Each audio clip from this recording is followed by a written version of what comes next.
My name's Charles Bergen. I'm an artist here at Monroe Street Market. I've been an artist and a sculptor all my life, though I did practice architecture for about 25 years until I got to about age 50. And recently I've moved back to doing sculpture and public art.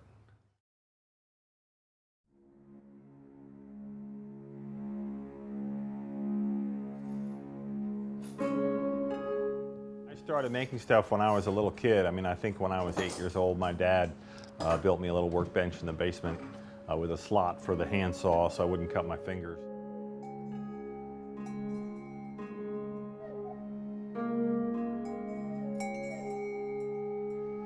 And I was always into making stuff, and if people had an addition or a porch being built in the neighborhood, I was there and pestering the contractors and just looking at stuff.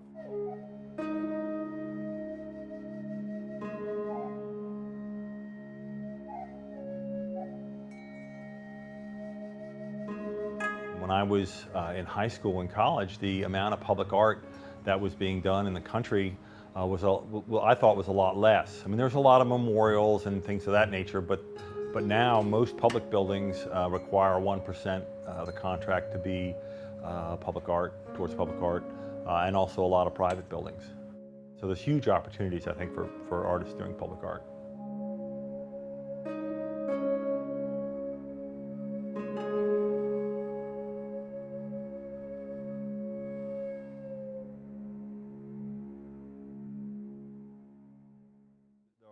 Especially the bigger projects, there are a lot of technical issues, and I did a lot of managing of projects, and while that was rewarding, the creative element kept decreasing each year. And so one of the reasons I went back to doing sculpture and artwork was to do more creative work.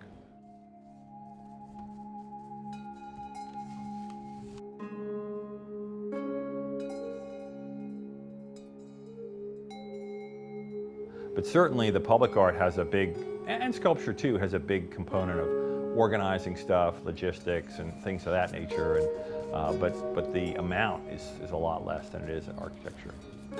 So it's a big plus.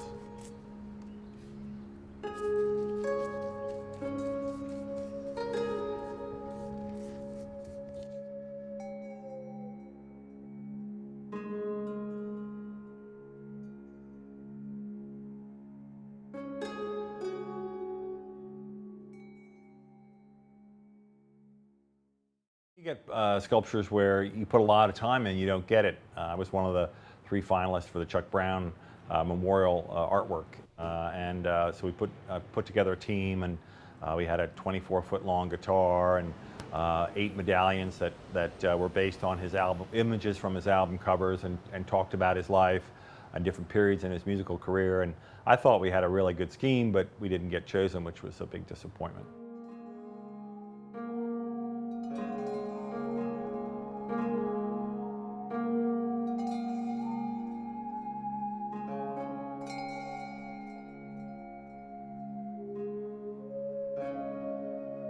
I want to stress a lot of the public artwork is really team-oriented, and I think that helps me, from being an architect where you always are putting together teams, and I used to manage teams. This piece here that you see in the background, along with this model, this is a perimeter fence artwork for the River Terrace Special Education Center, and that's a new center that they're building in Anacostia.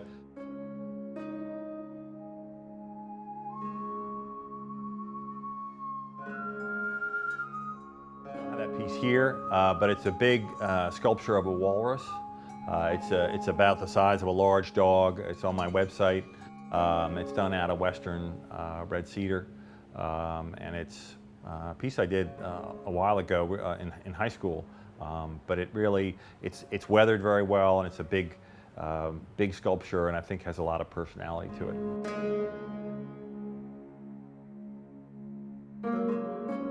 I love to get out and about. I love to bike ride.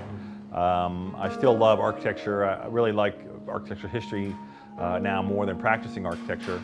And that's a great inspiration actually for the artwork, because a lot of older buildings have sculpture and symbols and elements incorporated that are good ideas for the artwork. And I love to read and just get involved in the community.